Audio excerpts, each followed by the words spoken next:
My fellow Sazaiters, it's been a while since I gave you guys a detailed update on current affairs.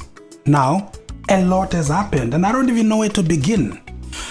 Maybe let's begin with Mozambique. The violence-ravaged, chaos-stricken Mozambique, where Daniel Chapo has finally been sworn in as president, and the opposition leader, Venancio Mondlane, also declaring himself a president, setting the stage for more chaos amid the post-election violence in that country. Back home in Zimbabwe, the sugar-making company, Triangle Limited, is downsizing and retrenching, citing economic challenges.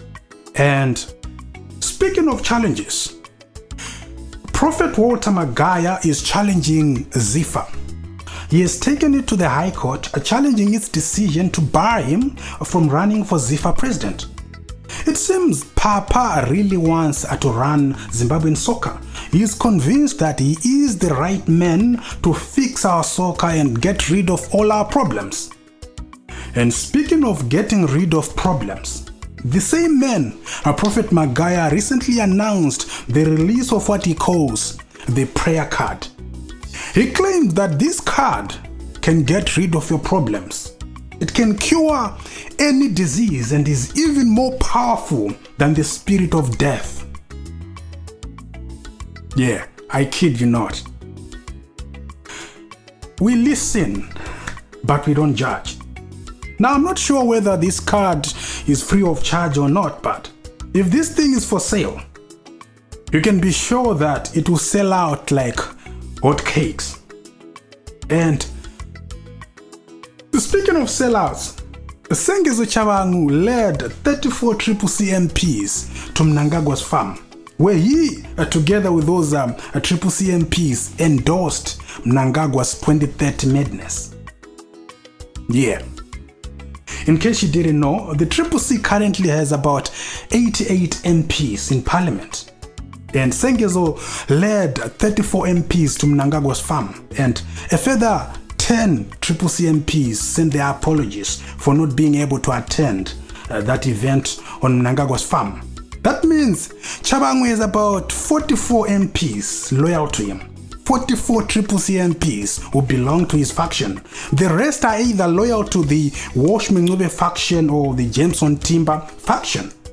Remember, after the 2023 harmonized elections, the CCC got about 104 MPs in parliament. But after the Chabangu recalls and the by-elections that followed, the CCC lost about 16 MPs to ZANU-PF, and that is what gave ZANU-PF the much-needed 2/3 majority to be able to, amend the constitution. Now take a look at this headline by the Herald. It says, government is ready for constitutional amendments. Well, of course, government is ready. I mean, everything is finally fallen into place.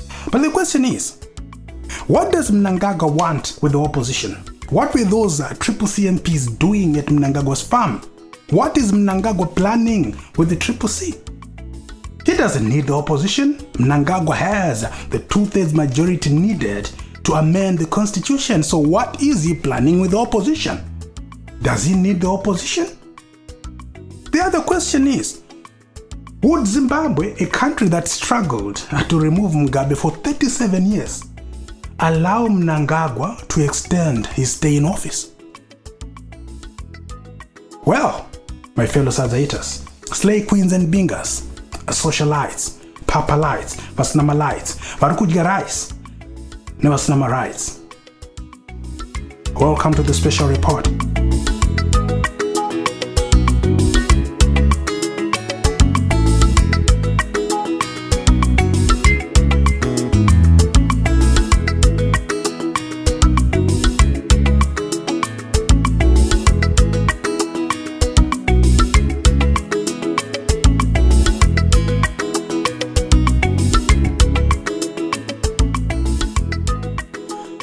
Now, as a starting point, let me make one thing very clear. If President Mnangagwa didn't want a third term, then he would have put an end to this madness. But he hasn't. If anything, he's actually encouraging it. And in case you didn't know, Mnangagwa now wants to get rid of the 2028 elections. Yeah. So he now not only wants to extend his term of office, but also the term of office for all elected officials. That includes senators, MPs, and councillors. What that simply means is, if this plan goes through, then there won't be any elections in 2028. Kunenge kusina ma elections mna 2028. Varipo ivavo ndo vachangoramba varipo kusvika 2033. But obviously, elections in Zimbabwe under the same conditions won't work. So, kuitwa kana kusaitwa, same fanana, they will always produce the same result. Well, of course, extending the term of office for parliamentarians is a way of bribing them into accepting his 2030 project. Because most MPs in that house will almost do anything to remain in parliament.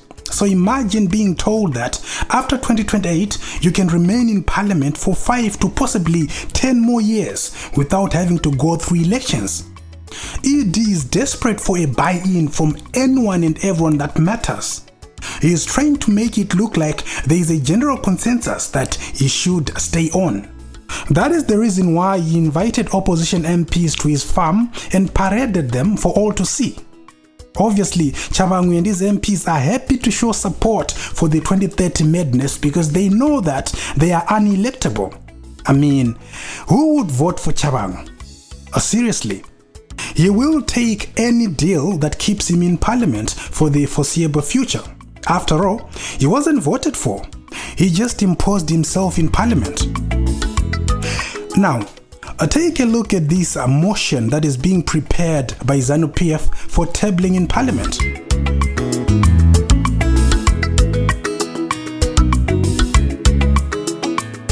Look at this headline by the Daily News.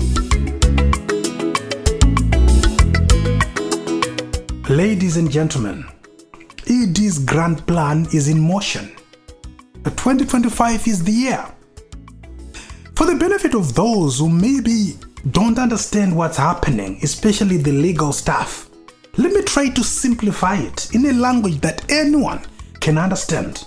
Let me explain to the best of my ability. What is at play? Who gains what? Who loses what? What really is happening? What is ED up to?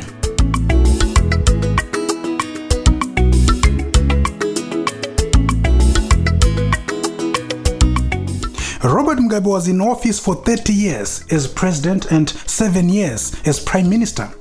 He became president on 1 January 1988 after a constitutional amendment which abolished the office of prime minister, creating the new role of an executive president, which had never existed in Zimbabwe before and after independence.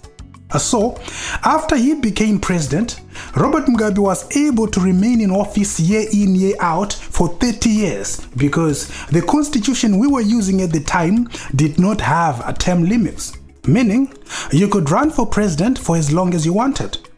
After the 2008 electoral violence, a GNU between ZANU-PF and the two MDC factions was established.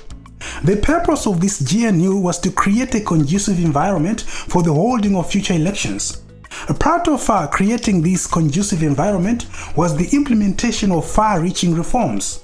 And part of this reform agenda was the crafting of a new people-driven national constitution. Remember, Zimbabwe had been using the Lancaster House constitution since independence. By the time the GNU was established, this constitution had been amended 19 times. In fact, the constitutional amendment which established that GNU was amendment number 19. Anyway, the point was, the Lancaster House constitution no longer served its purpose.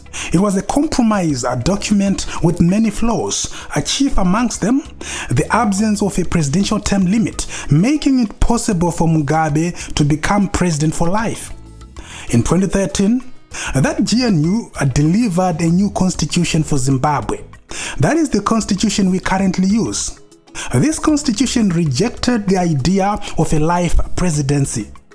Section 91 of this constitution does not allow anyone to go beyond 2 terms. So therefore, anyone who has been president for 2 terms is automatically disqualified from running for president again. This is the predicament that Mnangagwa finds himself in.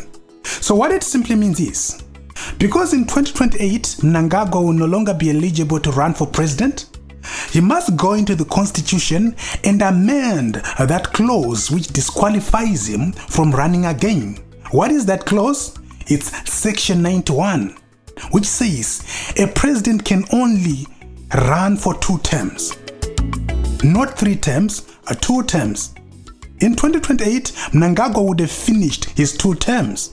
So he must amend Section 91 and make it possible for him to run for a 3rd term.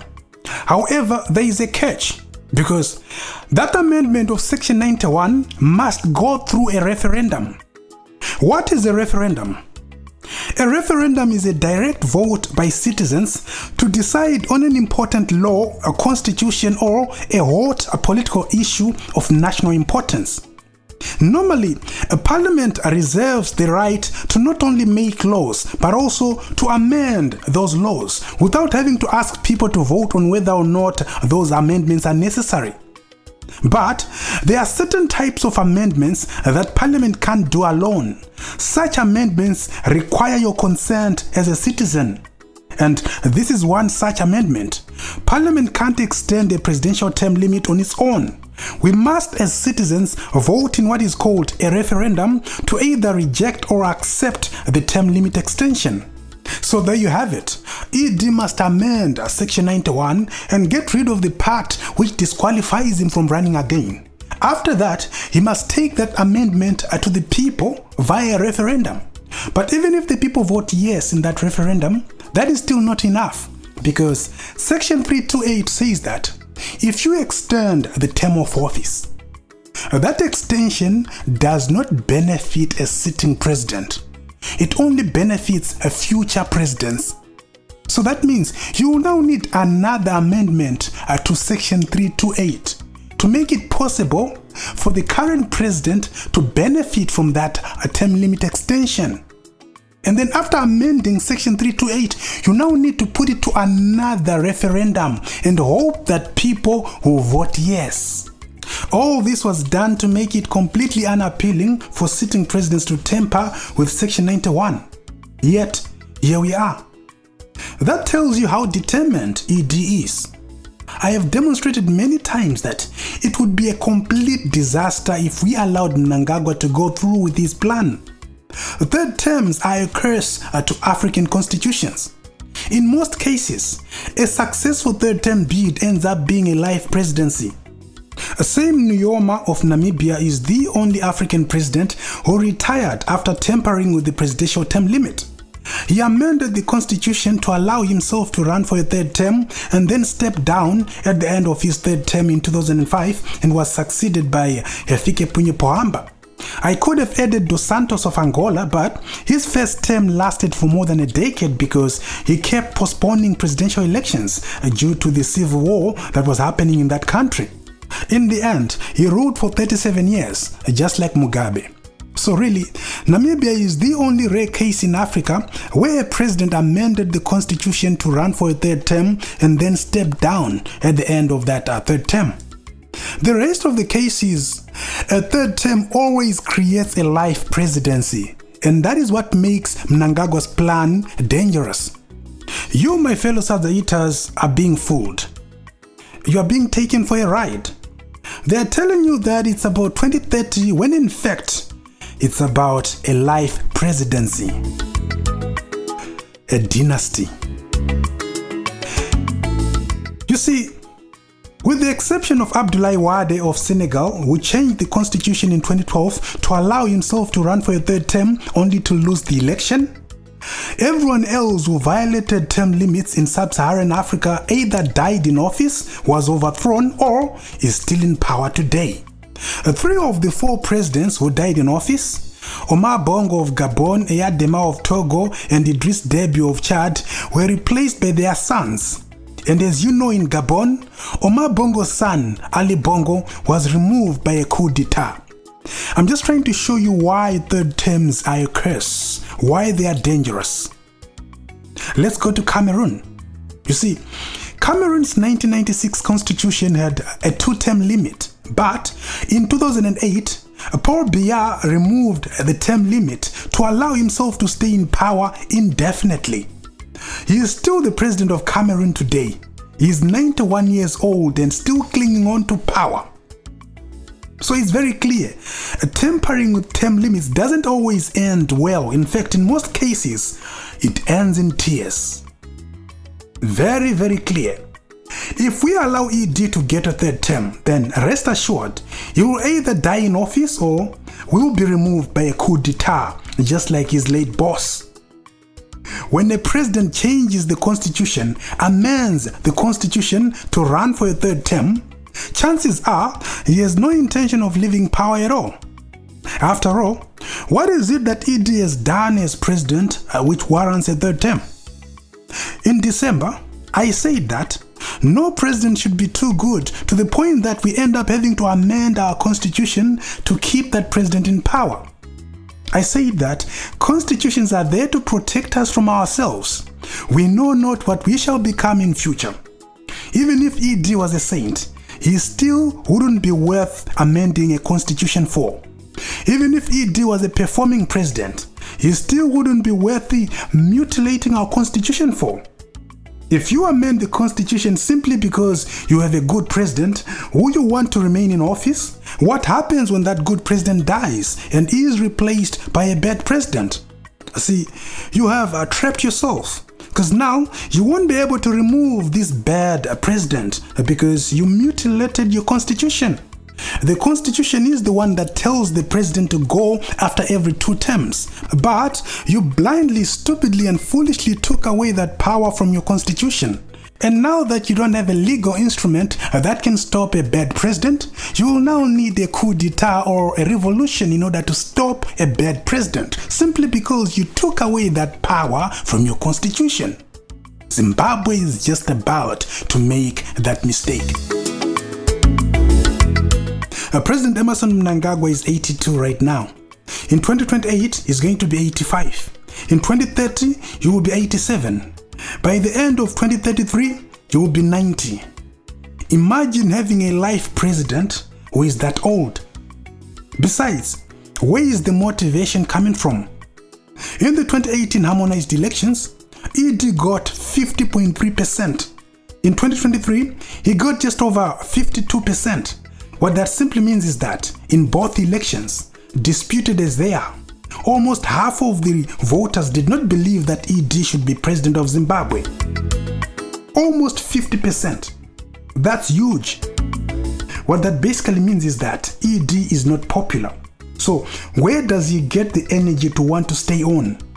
If he was getting 60 to 70% or even 80 to 90% like Paul Kagame and Vladimir Putin, then we would say, well, at least he's very popular. Whether that popularity is real or imagined or forced. But the very fact that he's willing to go through 2 separate referendums, regardless of how unpopular he is, tells you the lengths that he's prepared to go in order to achieve his plan. A man who lies through his teeth. A man who claims not to want a third term during the day but Nicodemously plots for it under the cover of darkness. A man who claims to be a constitutionalist but soils the very constitution he claims to have written. Ladies and gentlemen, take this from me. Believe me. Quote me on this. It's not about 2030. Take this from me. It's not about 2030. It's about a life presidency. It's about a dynasty. My name is Taffy the Man, and I approve this message. As always, thank you so much for watching. And if you enjoy the content, please like and share.